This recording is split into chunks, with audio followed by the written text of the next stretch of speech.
আগে সংস্কার নাকি নির্বাচন, রাজনীতির মাঠে আলোচনা। সংস্কারের আগে ভোট হলে গ্রহণ করবে না জনগণ, বললেন সমাজ কল্যাণ উপদেষ্টা।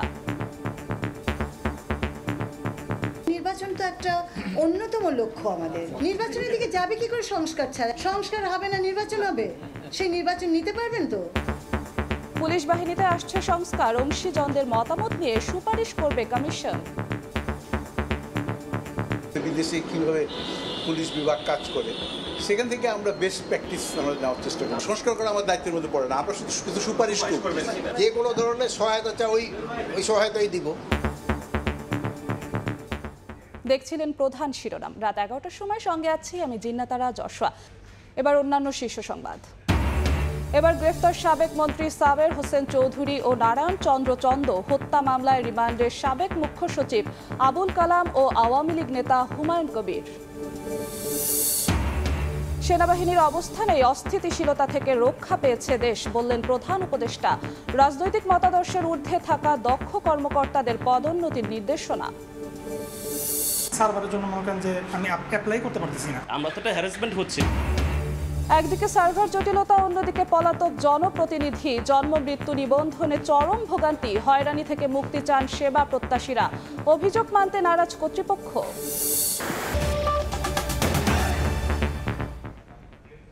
সংস্কারের আগে নির্বাচন হলে জনগণ গ্রহণ করবে না বলে জানিয়েছেন সমাজ কল্যাণ উপদেষ্টা শারমিন এস মুর্শিদ। সচিবালয়ে সাংবাদিকদের প্রশ্নের জবাবে এমন মত দেন তিনি। এদিকে পুলিশ বাহিনীর সংস্কারে অংশীজনদের মতামতের ভিত্তিতে সরকারের কাছে সুপারিশ তুলে ধরা হবে বলে জানান সংস্কার কমিশনের চেয়ারম্যান সফর রাজ হোসেন। আর কমিশনগুলোকে সব ধরনের সহযোগিতার আশ্বাস দিয়েছেন স্বরাষ্ট্র উপদেষ্টা। শনিবার বিভিন্ন রাজনৈতিক দলের সঙ্গে তৃতীয় দফায় সংলাপে বসেন অন্তর্বর্তী সরকারের প্রধান উপদেষ্টা। এতে বিএনপির পক্ষ থেকে দ্রুত নির্বাচন আয়োজনকে গুরুত্ব দেওয়া হলেও ভোটের আগে প্রয়োজনীয় সংস্কারের প্রস্তাব দেয় জামায়াতে ইসলামী। এছাড়া ভোট ও সংস্কার নিয়ে নিজেদের মতামত তুলে ধরে অন্য রাজনৈতিক দলগুলো। এর পরদিন সচিবালয়ে নির্বাচন ও সংস্কার ইস্যুতে সাংবাদিকদের প্রশ্নের মুখোমুখি হন সমাজ কল্যাণ এবং মহিলা ও শিশু বিষয়ক উপদেষ্টা শারমিন এস মুর্শিদ। অন্তর্বর্তী সরকারের 2 মাস উপলক্ষে সচিবালয়ে তার মন্ত্রণালয়ের বিভিন্ন কার্যক্রমের অগ্রগতি ও ভবিষ্যৎ পরিকল্পনা তুলে ধরেন মুর্শিদ। একদিকে আমাদের ফিলান্থ্রপিক কাজ চলবে। 2 মাসে জাতীয় নির্বাচন নিয়ে সরকারের পরিকল্পনা জানতে চাইলে তিনি বলেন, এ বিষয়ে রাজনৈতিক দলগুলোর সঙ্গে আলোচনা চলছে। সংস্কার নাকি নির্বাচন, সরকারের গুরুত্ব কোন দিকে, এমন প্রশ্নের উত্তরে প্রয়োজনীয় সংস্কারের পরেই নির্বাচন আয়োজনের ইঙ্গিত দেন শারমিন মুর্শিদ। নির্বাচনের দিকে যাবে কি করে সংস্কার ছাড়া? এ কি অদ্ভুত প্রশ্ন। সংস্কার হবে না, নির্বাচন হবে। সেই নির্বাচন নিতে পারবেন তো সংস্কার ছাড়া? এদিকে পুলিশের সংস্কার আনার লক্ষ্যে স্বরাষ্ট্র মন্ত্রণালয়ে সংশ্লিষ্টদের নিয়ে রোববার প্রথম বৈঠক করেন পুলিশ সংস্কার কমিশনের চেয়ারম্যান সফর রাজ হোসেন। পরে সাংবাদিকদের তিনি জানান, পুরনো পুলিশ আইন আধুনিকায়ন করে পুলিশকে জনবান্ধব করতে উদ্যোগ নেওয়া হবে। আমরা একটা মোটামুটি ধারণা আছে যে বিদেশে কিভাবে পুলিশ বিভাগ কাজ করে সেখান থেকে আমরা বেস্ট প্র্যাকটিস আমরা নেওয়ার চেষ্টা করবো। আলোচনার মাধ্যমে বেস্ট প্র্যাকটিস। পুলিশের আইনটা হলো 1861 সালের আইন। সুপারিশ করবে যে এই ধারাগুলো আমরা চেঞ্জ করা দরকার। আমরা চাই যে এটা গণতান্ত্রিক দেশে পুলিশ একটা ভালো একটা বাহিনী একটা কাজ করুক, বিভাগ কাজ করুক, জনসাধারণের যাতে সেবা দিতে হয়। এমনকি যারা ইভেন ওই যে ঢাকা বিশ্ববিদ্যালয়ের টিচার ছাত্র তাদের সঙ্গে আমরা বসবো, তাদের কাছ থেকেও মতামত দিব। কমিশনকে সব ধরনের সহযোগিতা করা হবে বলে আশ্বাস দিয়েছেন স্বরাষ্ট্র উপদেষ্টা। যে কোনো ধরনের সহায়তা চাই ওই সহায়তাই দিব। এখন এই ভাই যেটা চাবে ওইটা দিব। এখন কি সহায়তা চায় আমি তো জানি না এখনো। উনি যেটা চাবে তাইটা দিব। সংস্কার কমিশন নির্ধারিত সময়ের মধ্যেই অন্তর্বর্তী সরকারকে সুপারিশ দেবে বলেও জানান সংশ্লিষ্টরা। প্রসূন আশিস, সময় সংবাদ, ঢাকা। ছাত্র জনতার আন্দোলনে শহীদ ও আহতদের পাশে যেন ফ্যাসিস্টদের দোসরের নাম না আসে সে ব্যাপারে সজাগ দৃষ্টি রাখা হচ্ছে বলে জানিয়েছেন জুলাই শহীদ স্মৃতি ফাউন্ডেশনের সাধারণ সম্পাদক মীর মাহবুবুর রহমান স্নিগ্ধ। যাত্রাবাড়িতে জাতীয় নাগরিক কমিটির সভায় কথা বলেন তিনি। অনুষ্ঠানে নাগরিক কমিটির মুখপাত্র সামান্থা শারমিন নতুন সংবিধান প্রণয়নের দাবি জানান। আমার বীর শহীদ ভাইদের নামের পাশে আগের সরকারের দোষর কাপুরুষ দোষরদের নাম আমি দেখতে চাই না। খুব ভেবেচিন্তে সতর্কতার সাথে আমাদেরকে আগাতে হবে, যার কারণেই আমরা আমাদের যাচাই বাছাই প্রক্রিয়া দিয়ে এটাকে কড়াকড়িভাবে করছি এবং সেই অনুযায়ী আমরা আমাদের পদক্ষেপ গ্রহণ করছি। যাত্রাবাড়ির যত আহত এবং শহীদরা আছেন এবং শহীদের পরিবারের যারা সদস্যরা আছেন, তাদের মাধ্যমে আমরা নতুন একটি বাংলাদেশের স্বপ্ন বাস্তবে রূপ দিতে পারবো, এটা আমরা দেখতে পাচ্ছি। যে সকল শহীদ ফ্যামিলি এখনো পুনর্বাসন হয় না, তাদেরকে পুনর্বাসনের ব্যবস্থা করতে হবে এবং যারা আহত এখনো সুচিকিৎসা পায় না, রাষ্ট্র অতি দ্রুত পদক্ষেপের মাধ্যমে সকল আহতের সুচিকিৎসা রাষ্ট্রের কাজে তুলে নিয়ে দায়িত্ব নিয়ে পালন করতে হবে। সেনাবাহিনীর অবস্থানের কারণেই অস্থিতিশীলতা থেকে রক্ষা পেয়েছে দেশ। মানুষের পাশে দাঁড়িয়ে অন্তর্বর্তী সরকার গঠনের প্রক্রিয়াও ত্বরান্বিত করেছিল সেনাবাহিনী। সকালে সেনা সদর নির্বাচনী পর্ষদ 2024-এর উদ্বোধনী বৈঠকে কথা বলেন প্রধান উপদেষ্টা ডক্টর মোহাম্মদ ইউনূস। ঢাকা ক্যান্টনমেন্টে সেনাবাহিনীর সদর দফতরে বাহিনীর নীতি নির্ধারণী পর্যায়ের বৈঠকে উপস্থিত ছিলেন সেনা প্রধান সহ ঊর্ধ্বতন কর্মকর্তারা। প্রথম পর্বের এই পর্ষদে কর্নেল ও লেফটেন্যান্ট কর্নেল পদবীর যোগ্য কর্মকর্তারা পরবর্তী পদোন্নতির জন্য বিবেচিত হবেন। এ সময় রাজনৈতিক মতাদর্শের ঊর্ধ্বে থাকা অফিসারদের দক্ষতা, নেতৃত্ব, শৃঙ্খলা, সততা ও আনুগত্য বিবেচনায় পদোন্নতির নির্দেশনা দেন প্রধান উপদেষ্টা।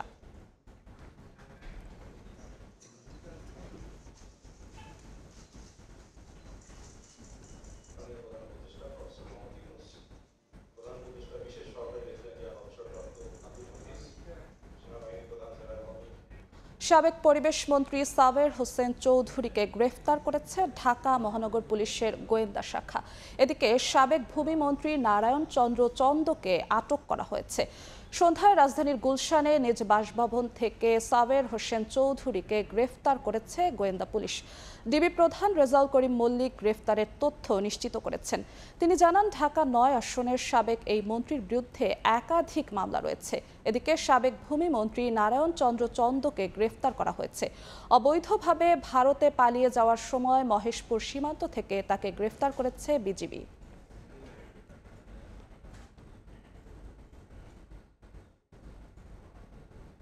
রায় দিয়ে বাবা ট্রাস্টে টাকা নেন এক বিচারপতি। গণমাধ্যমে প্রকাশিত এমন প্রতিবেদন নিয়ে দিনভর আলোচনা সুপ্রিম কোর্টে। একজন অতিরিক্ত অ্যাটর্নি জেনারেল বলেছেন, অভিযোগ সত্য হলে পদত্যাগ করা উচিত ওই বিচারপতির। এদিকে 15 বছরে আচরণবিধি লঙ্ঘনকারী বিচারপতিদের বিরুদ্ধে আইনি ব্যবস্থার দাবি বিএনপির আইন বিষয়ক সম্পাদক কায়সার কামালের। 5 আগস্ট আওয়ামী লীগ সরকারের পতনের পর রাষ্ট্রীয় বিভিন্ন প্রতিষ্ঠানে ব্যাপক রদবদল হয়। আন্দোলনের মুখে পদত্যাগ করেন প্রধান বিচারপতি সহ 6 বিচারপতি। দায়িত্ব ছাড়েন রাষ্ট্রের সর্বোচ্চ আইন কর্মকর্তাও। এরপর হাইকোর্ট বিভাগে 2 ডজনেরও বেশি বিচারপতির পদত্যাগের দাবি জানিয়ে আসছেন আইনজীবীদের একটি অংশ। 20 অক্টোবরের মধ্যে ব্যবস্থা না নিলে ওই বিচারপতিদের কোর্ট বর্জনেরও হুঁশিয়ারি দেন তারা। রোববার একটি গণমাধ্যমের শিরোনাম, রায় দিয়ে বাবা ট্রাস্টে টাকা নেন বিচারপতি খুরশিদ আলম সরকার। অতিরিক্ত অ্যাটর্নি জেনারেল অনিকার হক বলছেন, অভিযোগ সত্য হলে নিজে থেকেই পদত্যাগ করা উচিত অভিযুক্ত বিচারপতির। যদি এটি সত্যি হয়ে থাকে তাহলে এটা শুধুমাত্র নৈতিকভাবে স্খলন নয়, এটা বিচারপতি হিসেবে উনি যে শপথ নিয়েছেন সেটারও শপথ ভঙ্গ হচ্ছে। এবং এই ক্ষেত্রে যদি সত্যি হয়ে থাকে তাহলে ওনার বিচারপতি হিসেবে থাকাটা সমীচীন হবে না। শনিবার প্রধান উপদেষ্টার সঙ্গে বৈঠকে অন্তত 30 জন বিচারপতির বিরুদ্ধে ব্যবস্থা নেওয়ার দাবি জানিয়েছে বিএনপি। 30 বিচারপতির নামের তালিকাও ঘুরছে হাতে হাতে। প্রায় 30 জন বিচারককে বহাল তবিয়তে তারা কাজ করছে এখনো।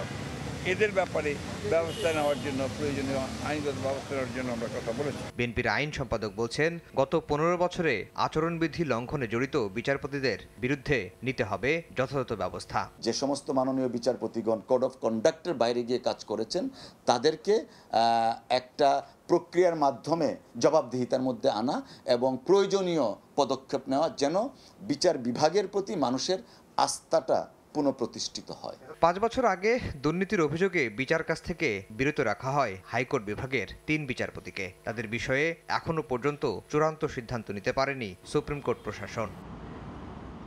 আফজাল হোসেন, সময় সংবাদ, ঢাকা। পাহাড়ি ঢলে আকস্মিক বন্যায় 3 দিন ধরে ডুবে আছে শেরপুর। প্লাবিত 3 উপজেলার গ্রামের পর গ্রাম। এখন পর্যন্ত 5 জন মারা গেছেন। এদিকে ময়মনসিংহের নিম্নাঞ্চলে পানিবন্দী 2 উপজেলার লক্ষাধিক মানুষ। নৌকার অভাবে আশ্রয় কেন্দ্র আসতে পারছেন না দুর্গত মানুষেরা। করুণ অবস্থা নেত্রকোনাতেও। সড়কের পাশাপাশি রেল লাইনে উঠেছে পানি। ঝুঁকিপূর্ণ অবস্থায় চলছে ট্রেন।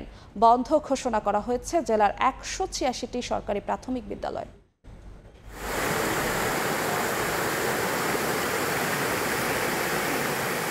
গ্রামের পর গ্রাম নদী রূপ ধারণ করেছে, ডুবে আছে বাড়িঘর, কোথাও কোথাও সড়ক যোগাযোগ বিচ্ছিন্ন হয়ে পড়েছে। রেল লাইনে পানি উঠায় ঝুঁকি বেড়েছে কয়েক গুণ। টানা বর্ষণ আর ভারতের মেঘালয় থেকে নেমে আসা পাহাড়ি ঢলের পানি হু হু করে লোকালয়ে ঢুকছে। প্লাবনে ভয়ানক অবস্থা ময়মনসিংহ আর শেরপুরে। শতাধিক গ্রাম তলিয়ে লক্ষাধিক মানুষ পানিবন্দী। নাতনিকে নিয়ে খাটে বসে দুর্যোগময় সময় কাটাচ্ছেন ময়মনসিংহের ধোবাউড়ার মুন্সিহাট এলাকার বাসিন্দা হেলেনা খাতুন। 3 দিন ধরে পানিবন্দী পরিবারটি। আমরা কোনো রান্না খাওয়া নাই, ভিতরে পানি সব। চলা খুব কঠিন হয়েছে। গতকালকার ছায়াও আজকে 2 হাত পানি বাড়ছে। বৃষ্টি হইতেছে, পাহাড়ের পানি আইতেছে। বড় মাছ নিছে গা, পুষ্কুনি ধান কতি দিব। একই অবস্থা হালুয়াঘাট উপজেলার নিম্নাঞ্চলেও। জলাবদ্ধতা রয়েছে পৌর সদরেও। ফসলের ক্ষেত ও মাছের খামার তলিয়ে যাওয়ায় দিশেহারা কৃষক। 18,300 হেক্টর আমন ধানের জমি ও 105 হেক্টর জমিতে আবাদকৃত সবজি পানিতে নষ্ট হয়ে গেছে। এদিকে নেত্রকোনাতে করুণ অবস্থা। কংস নদীর পানি বেড়ে বিস্তীর্ণ এলাকা প্লাবিত হয়েছে। জারিয়া ও নাটেরকোনা গ্রামের অনেকেই বাড়ি ছেড়ে নিরাপদ আশ্রয়ে ছুটছেন। ডুবে গেছে ময়মনসিংহ জারিয়া রেল লাইনের আধা কিলোমিটার অংশ। বন্যা পরিস্থিতি অবনতি হওয়ায় জেলার 186টি সরকারি প্রাথমিক বিদ্যালয় বন্ধ ঘোষণা করা হয়েছে। ভাঙন থেকে জারিয়া বেড়ি বাঁধটি রক্ষায় ক্ষতিগ্রস্ত অংশে মাটি ভর্তি ব্যাগ ফেলছেন আনসার সদস্যরা। এরকম পানি হয় না কোন সময়, এটা হঠাৎ পানি হয়ে গেছে। কংস নদীর উত্তর পাশে যত পরিবার আছে সব পানি নিচে তলায় আছে। সামর্থ্যের ভিতরে আমরা চেষ্টা করছি স্থানীয় জনগণকে অন্তত খাবার রান্না করে তাদেরকে প্রোভাইড করার জন্য। শেরপুরে গত 35 বছরের মতো এমন ভয়াবহ বন্যা দেখেনি স্থানীয়রা। 3 দিন ধরে ডুবে আছে 3 উপজেলার গ্রামের পর গ্রাম। কিছু কিছু এলাকায় ত্রাণ পৌঁছালেও অধিকাংশ এলাকায় এখনো কোনো ধরনের সহায়তা মেলেনি বলে অভিযোগ বন্যা দুর্গতদের। হাঁস মুরগি তো বানিয়ে তো বাইসে গেছে। সরকারের খাবার সাহায্য পাইছি না, নিজেরা ভাগসাক করা চাইতেছি। যে সব জায়গায় ত্রাণ ঢোকে নেই সেই অঞ্চলগুলোতে যে আমরা ত্রাণ বিতরণ করব। টানা 3 দিনের ভারী বর্ষণে জামালপুর শহর রক্ষা বাঁধে ভাঙন দেখা দিয়েছে। ঝুঁকিতে মহাসড়ক সহ 2 শতাধিক বাড়িঘর। সাহাল আব্দুল্লাহ আলভি, সময় সংবাদ।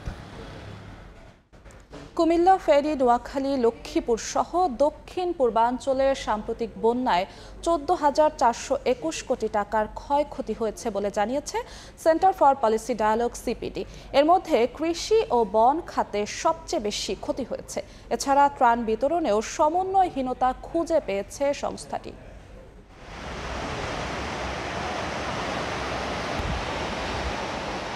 উজানে ভারত থেকে নেমে আসা ঢল ও প্রবল বর্ষণে গেল আগস্টে প্লাবিত হয় ফেনী, নোয়াখালী, লক্ষ্মীপুর সহ দেশের পূর্বাঞ্চলের 11 জেলা। বন্যা আক্রান্ত হন 50 লাখের বেশি মানুষ, মারা গেছেন অর্ধশতাধিক। রোববার রাজধানীর ধানমন্ডিতে বন্যার ক্ষয়ক্ষতি এবং পুনর্বাসন প্রক্রিয়া নিয়ে সংবাদ সম্মেলনের আয়োজন করে বেসরকারি গবেষণা সংস্থা সিপিডি। এই 14,000 কোটি টাকার উপরে যে ক্ষতিটা, এটা কিন্তু জিডিপির আকারেও কম না। ত্রাণ বিতরণেও সমন্বয়হীনতা খুঁজে পেয়েছে সিপিডি। নোয়াখালীতে 16,43,000 মানুষ বরাদ্দ পেয়েছে 14,90 লাখ টাকা। সেই হিসেবে প্রতিজন মানুষ পেয়েছেন গড়ে 93 টাকা। অথচ সিলেটে বন্যা আক্রান্ত হয়েছে 9,500 মানুষ। ক্ষতির পরিমাণ 20,50 লাখ টাকা। সেখানে ত্রাণ বরাদ্দ দেওয়া হয়েছে 14,60 লাখ টাকা। প্রতিজনে গড়ে ত্রাণ পেয়েছে 15,320 টাকার। কিছু মানুষ এত বেশি পরিমাণে হয়তো ত্রাণ পেয়ে গেছেন, পার্টিকুলারলি হয়তো যেগুলা জেলা সদরের কাছাকাছি জায়গায়, যে তারা তাদের যে বাড়তি ত্রাণটা আছেন সেটা হয়তো আবার পুনরায় বিক্রি করেছেন। এদিকে রোববার রাজধানীর মহাখালীতে এক অনুষ্ঠানে পরিবেশ উপদেষ্টা সৈয়দা রিজওয়ানা হাসান বলেন, জলবায়ু পরিবর্তনের কারণে বিভিন্ন স্থানে বন্যা পরিস্থিতির সৃষ্টি হচ্ছে। কি পরিমাণ বৃষ্টিপাত উজানে হচ্ছে, কতটুকুন পানি ছেড়ে দেওয়া হবে, এগুলোর যদি আমাদের আগাম সতর্কতার সমঝোতা না থাকে তাহলে বাংলাদেশের মানুষের জন্য এর প্রভাব মোকাবেলা কিন্তু কষ্টকর হয়ে উঠবে।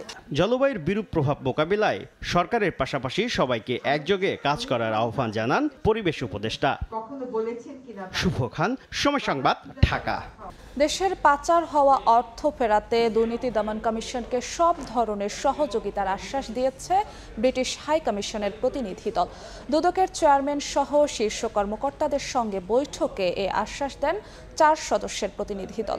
এদিকে শিল্পকলায় নিয়োগ জালিয়াতি ঘটনায় সাবেক মহাপরিচালক লিয়াকত আলী লাকি সহ 24 জনের বিরুদ্ধে মামলা করেছে দুদক।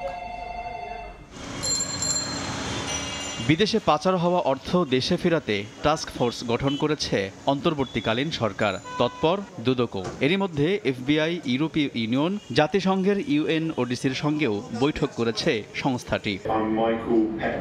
এরই ধারাবাহিকতায় রোববারও 4 সদস্যের ব্রিটিশ প্রতিনিধি দলের সঙ্গে 2 ঘণ্টা বৈঠক করেন দুদক চেয়ারম্যান মঈনুদ্দিন আবদুল্লাহ সহ শীর্ষ কর্মকর্তারা। সেখানে প্রতিনিধি দল বিভিন্ন দেশ থেকে অর্থ ফেরাতে দুদককে সহযোগিতার আশ্বাস দিয়েছে বলে জানান দুদকের মহাপরিচালক। মানি লন্ডারিংয়ের ক্ষেত্রে, অনুসন্ধান ও তদন্তের ক্ষেত্রে যে প্রতিবন্ধকতাগুলো রয়েছে সেই বিষয়গুলো আমরা বিভিন্ন সংস্থায়, ইউকে ডেলিগেশন, তাদের কাছেও ওই জিনিসগুলো তুলে ধরা হয়েছে। শিল্পকলা একাডেমির নিয়োগ জালিয়াতির প্রমাণ পাওয়ায় প্রতিষ্ঠানটির সাবেক মহাপরিচালক লিয়াকত আলী লাকি সহ 24 জনের বিরুদ্ধেও মামলা হয়েছে। প্রতারণা ও জাল জালিয়াতির মাধ্যমে 10টি বিভিন্ন পদে 23 জন কর্মকর্তা কর্মচারীকে নিয়োগের অপরাধে আজকে একটি মামলা রুজু হয়েছে। এদিকে ডিসি নিয়োগ কেলেঙ্কারির অনুসন্ধান চেয়ে দুর্নীতি দমন কমিশনে অভিযোগ দায়ের করেছেন সুপ্রিম কোর্টের এক আইনজীবী। একটা জেলা প্রশাসক নিয়োগের ক্ষেত্রে অন অ্যান অ্যাভারেজ যদি 5 কোটি টাকার দুর্নীতি হয়ে থাকে, তাহলে 60 জন জেলা প্রশাসক নিয়োগ করা হয়েছে, তাহলে প্রায় 300 কোটি টাকার মতো এখানে দুর্নীতি করা হয়েছে। এছাড়াও দুদকের আবেদনের পরিপ্রেক্ষিতে আওয়ামী লীগ নেতা আব্দুর রহমান, গোয়েন্দা সংস্থা এনএসআই এর সাবেক মহাপরিচালক অবসরপ্রাপ্ত মেজর জেনারেল টিএম জুবাইর ও তার স্ত্রী ফাহমিনা মাসুদের বিদেশ গমনে নিষেধাজ্ঞা দিয়েছেন আদালত। আলতাফ হোসাইন, সময় সংবাদ, ঢাকা। জ্বালানি তেল পরিবহনে স্থবিরতা কাটাতে চার্টার জাহাজের ব্যবস্থা করা হয়েছে বলে জানালেন নৌ উপদেষ্টা এম সাখাওয়াত হোসেন। চট্টগ্রামে পরপর 2টি তেলবাহী জাহাজে বিস্ফোরণের ঘটনায় এ ব্যবস্থা নেওয়া হচ্ছে। উপদেষ্টা জানান, বিস্ফোরণের ঘটনা তদন্তে 10 সদস্যের একটি কমিটি গঠন করা হয়েছে। তবে বিস্ফোরণে নাশকতা হয়েছে কিনা এ বিষয়ে কিছু বলেননি তিনি। এর আগে চট্টগ্রামে বিএসসির ঊর্ধ্বতন কর্মকর্তাদের সঙ্গে বাংলাদেশ শিপিং কর্পোরেশন কার্যালয়ে প্রায় 2.5 ঘণ্টা বৈঠক করেন নৌ উপদেষ্টা।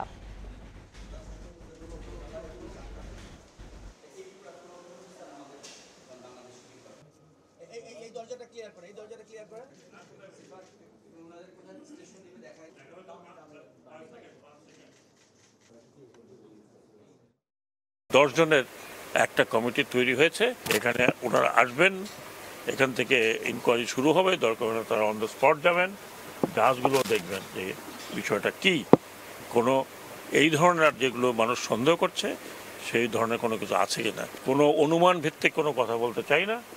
ইনকোয়ারি হবে এবং যত তাড়াতাড়ি সম্ভব ইনকোয়ারি হবে। ইনকোয়ারি শেষ হলে আমি আশা করব সেই ইনকোয়ারির রেজাল্টগুলো আপনারা জানতে পারবেন। ব্যাংক থেকে টাকা তোলা নিয়ে এখনও অসন্তোষ কাটেনি গ্রাহকের। সবলদের তারল্য সহায়তা পেয়ে ধীরে ধীরে ঘুরে দাঁড়াচ্ছে দুর্বল ব্যাংকগুলো।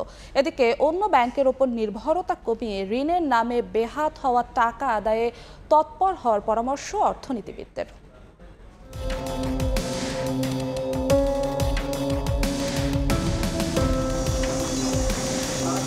অনিয়ম, দুর্নীতি আর অর্থ পাচারের জাতাকলে গ্রাহকের আস্থা সংকটের খাদে পড়েছে দেশের বেশ কয়েকটি বেসরকারি ব্যাংক, যেখানে নিজের জমানো টাকা তুলতে এসেও হতাশ হতে হচ্ছে আমানতকারীদের। যদিও ব্যাংকগুলো অর্থ সংকট আগের চেয়ে কিছুটা কেটেছে বলে মত তাদের। লাগবে 10,000 টাকা, তারা যদি 5,000 টাকা চেক দিতে তাহলে সে কি করবো? ক্যাশ অ্যাভেলেবেল দিতে পারে নাই, কিন্তু এখন আগে থেকে ভালো দিচ্ছে। দেশের ব্যাংক পাড়া খাত মতিঝিল ঘুরে জানা যায়, দুর্বল ব্যাংকগুলোর গ্রাহকের আস্থা ফেরাতে বড় ভূমিকা রাখছে তারল্য সহায়তা। যদিও আমদানি ব্যয় মেটানো সহ বড় অঙ্কের লেনদেনে এখনো আগের মতোই অস্বস্তিতে পড়তে হচ্ছে বলে দাবি ব্যবসায়ীদের। একজনের লিকুইডিটি অনেক ভালো আছে, তার ডলার নাই, আবার আরেকজনের ডলার আছে বাট লিকুইডিটি নাই, ফলে এটা একটা চেক অ্যান্ড ব্যালেন্সের ব্যাপার আছে। এখন পর্যন্ত ঠিক হয়নি আর কি আমাদের ব্যাংকিং পজিশনটা। বাস্তবতা স্বীকার করে সোশ্যাল ইসলামী ব্যাংকের ব্যবস্থাপনা পরিচালক বলছেন, বেতন বোনাস পরিশোধ সহ জনসম্পৃক্ত সেবা নিশ্চিত করতে দরকারি অর্থসার আগে করছেন তারা। তবে ব্যবস্থাপনা পর্যায়ে দক্ষতা আর স্বচ্ছতা ফেরাতে পারলে সহজে পূরণ করা যাবে গ্রাহকের দাবি। আমাদেরকে যারা সাপোর্ট দেওয়ার কথা তারা আমাদের অ্যাকাউন্ট ক্রেডিট করছেন, তা আমরা এটা যাতে প্রুডেন্টলি ইউটিলাইজ করা যায় সেজন্য আমরা আমাদের একটা পরিকল্পনা করেছি। আমাদের সাথে অনেকগুলো স্কুল, কলেজ, হসপিটালের স্যালারি অ্যাকাউন্ট অ্যারেঞ্জমেন্ট আছে, তাদের টাকা আমরা বিগত 1-2 মাস যে ফেরত দিতে পারি না ওখান থেকে পার্ট দেওয়ার অফ পার্সিয়ালি আমরা পেমেন্ট করব। আমাদের কাস্টমার যারা আস্থাহীনতায় ভুগেছিলেন তারা তাদের আস্থা ফেরত পাবেন।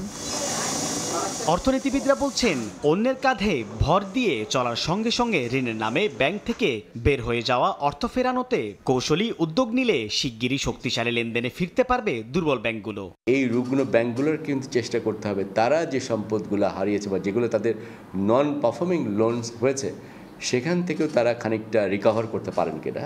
বাংলাদেশ ব্যাংকের তথ্য অনুযায়ী ফার্স্ট সিকিউরিটি ইসলামী ব্যাংক 300 কোটি টাকা, সোশ্যাল ইসলামী ব্যাংক 350 কোটি টাকা, ন্যাশনাল ব্যাংক 270 কোটি টাকা আর গ্লোবাল ইসলামী ব্যাংক ধার পেয়েছে 25 কোটি টাকা। সাইফুল ইসলাম, সময় সংবাদ, ঢাকা। দুর্গাপূজার সামনে রেখে সারা দেশে নেওয়া হয়েছে কয়েক স্তরের নিরাপত্তা ব্যবস্থা। প্রায় 33,000 মণ্ডপে থাকবে কঠোর নজরদারি। কোনো ধরনের নিরাপত্তা ঝুঁকি নেই বলে জানিয়েছেন স্বরাষ্ট্র উপদেষ্টা।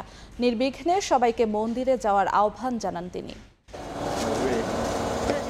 দরজায় করোনার চেয়ে শারদীয় দুর্গোৎসব। মন্দিরগুলোতে ইতিমধ্যেই প্রস্তুতি শেষ হয়েছে, চলছে সাজসজ্জার খুঁটিনাটি। তবে হিন্দু বৌদ্ধ খ্রিস্টান ঐক্য পরিষদ বলছে, গত 15 দিনে 13টি জেলার 17টি মণ্ডপে হামলার ঘটনায় কিছুটা শঙ্কাও আছে মানুষের মনে। যদিও বাংলাদেশ পুলিশের মতে শঙ্কার কোনো কারণ নেই। তারা বলছেন, সবগুলো ঘটনাতেই পদক্ষেপ নেওয়া হয়েছে। পূজার আগে, পরে এবং পূজা পরবর্তী সময়েও মাঠে থাকবেন তারা। সময় সংবাদকে দেয়া সাক্ষাৎকারে পুলিশের এই ঊর্ধ্বতন কর্মকর্তা বলেন, দেশের সব মন্দির সিসিটিভি ক্যামেরার আওতায় আনা হয়েছে। সদর দফতরে খোলা হয়েছে মনিটরিং সেল। আমাদের গোয়েন্দা নজরদারিও কিন্তু বৃদ্ধি করা হয়েছে। এছাড়াও আমাদের বোম ডিসপোজাল টিম, আমাদের quick response team, crisis response team, সোয়াট টিম, এগুলো কিন্তু আমাদের প্রস্তুত রয়েছে। যদি কারো কাছে কোনো ধরনের তথ্য থাকে তাহলে যেন জাতীয় জরুরি সেবা 999-এ জানানো হয় অথবা নিকটস্থ থানায় জানানো হয়। এদিকে এবারের পূজায় কোনো ধরনের নিরাপত্তা ঝুঁকি নেই বলে জানিয়েছেন স্বরাষ্ট্র উপদেষ্টা। রোববার বিকেলে রমনা কালী মন্দিরে দুর্গোৎসবের সার্বিক প্রস্তুতি নিরাপত্তা ব্যবস্থা পরিদর্শন শেষে এ কথা বলেন তিনি। সে সময় পূজা উদযাপনে 8 দফা নির্দেশনা প্রতিটি মণ্ডপে প্রশাসনের কাছে পাঠানো হয়েছে বলেও আশ্বস্ত করেন স্বরাষ্ট্র উপদেষ্টা। আশা করব আপনারা নির্বিঘ্নে এই পূজা উদযাপন করতে পারবেন। আমরা সেনাবাহিনীকেও মোতায়েন করেছি, নৌবাহিনীকেও মোতায়েন করা হয়েছে, বিমান বাহিনীকেও মোতায়েন করা হয়েছে। এবার এই জন্য আপনারা কোথাও কোনো ধরনের বাধা বিপত্তি আপনারা ফেস করবেন না। কোনো ধরনের নিরাপত্তা ঝুঁকি নাই, কোনো ধরনের নিরাপত্তা ঝুঁকি নাই। পূজা এবার নির্বিঘ্নে হবে। বাংলাদেশের সাম্প্রদায়িক সম্প্রীতি নষ্ট করতে আগে যারা নাশকতা করেছে তাদেরও বিচারের সম্মুখীন করা হয় বলেও জানানো হয়। হাতিকুর রহমান তামাল, সময় সংবাদ, ঢাকা। ক্রিকেটার ছদ্মবেশে মালয়েশিয়ায় শ্রমিক প্রবেশের অভিযোগ তুলেছে দেশটির ইমিগ্রেশন বিভাগ। এতে সিন্ডিকেটের 3 মূল হোতা সহ 21 বাংলাদেশিকে আটক করা হয়। তদন্তের জন্য সবাইকে লেঙ্গেং ইমিগ্রেশন ডিপোতে রাখা হয়েছে। মালয়েশিয়া থেকে মোহাম্মদ আব্দুল কাদেরের রিপোর্ট। ছদ্মবেশে মালয়েশিয়ায় প্রবেশের অভিযোগে 21 বাংলাদেশিকে আটক করেছে মালয়েশিয়ার ইমিগ্রেশন বিভাগ। পুলিশ জানায়, গত বৃহস্পতিবার সকাল 10:30টার দিকে কুয়ালালামপুরের অদূরে তামান মালুরিতে অভিযান চালিয়ে তাদের আটক করা হয়। এ বিষয়ে রোববার অভিবাসন বিভাগ জানায়, ক্রিকেটারের ছদ্মবেশে তারা মালয়েশিয়ায় প্রবেশ করে। কর্তৃপক্ষের চোখ ফাঁকি দিতে সিন্ডিকেটটি বিভিন্ন কৌশল অবলম্বন করে সবাইকে খেলার পোশাক পরিয়ে ক্রীড়া ইভেন্টে প্রতিদ্বন্দ্বিতা করতে ম্যাচ শুরু হওয়ার একদিন আগে রাজধানীতে একটি হোটেলও বরাদ্দ করে। একই সঙ্গে সিন্ডিকেটটি কর্তৃপক্ষকে বোঝাতে বাংলাদেশে ফেরার জন্য অগ্রিম টিকিটও নিয়ে রাখে। অভিযানে 18 কপি বাংলাদেশি পাসপোর্ট, 990 রিঙ্গিত ও ক্রীড়া প্রতিযোগিতায় অংশগ্রহণের আমন্ত্রণপত্র জব্দ করে ইমিগ্রেশন পুলিশ। প্রাথমিক তদন্তে জানা যায়, গত 4 মাস ধরে এই সিন্ডিকেট এই কাজ করে আসছিল। সিন্ডিকেটটি বাংলাদেশিদের মালয়েশিয়ায় প্রবেশের জন্য জনপ্রতি 2 থেকে 5,000 রিঙ্গিত আদায় করত। বাংলাদেশ থেকে শ্রমিক বিষয়, স্টুডেন্ট বিষয় অনেক লোক আসতেছে। বর্তমানে খেলোয়াড়ের বিষয়েও অনেক লোক ঢুকছে বাংলাদেশ থেকে। এতে করে বাংলাদেশের দুর্নাম হয়। ভবিষ্যতে এই ধরনের বিষয় বাংলাদেশ থেকে মালয়েশিয়া যেহেতু না আসতে পারে, এসব কারণে বাংলাদেশের সরকার সজাগ থাকতে হবে। আটক সব বাংলাদেশিকে দেশটির ইমিগ্রেশন আইনের অধীনে বিভিন্ন ধারায় অপরাধ সংগঠনের সন্দেহে তদন্তের জন্য লেগ্যাং ইমিগ্রেশন ডিপোতে রাখা হয়েছে। পাশাপাশি তদন্তের স্বার্থে স্থানীয় 2 নাগরিককেও তলব করা হয়। মোহাম্মদ আব্দুল কাদের, সময় সংবাদ, কুয়ালালামপুর, মালয়েশিয়া। এতক্ষণ দেখছিলেন দেশ ও বিদেশের খবর।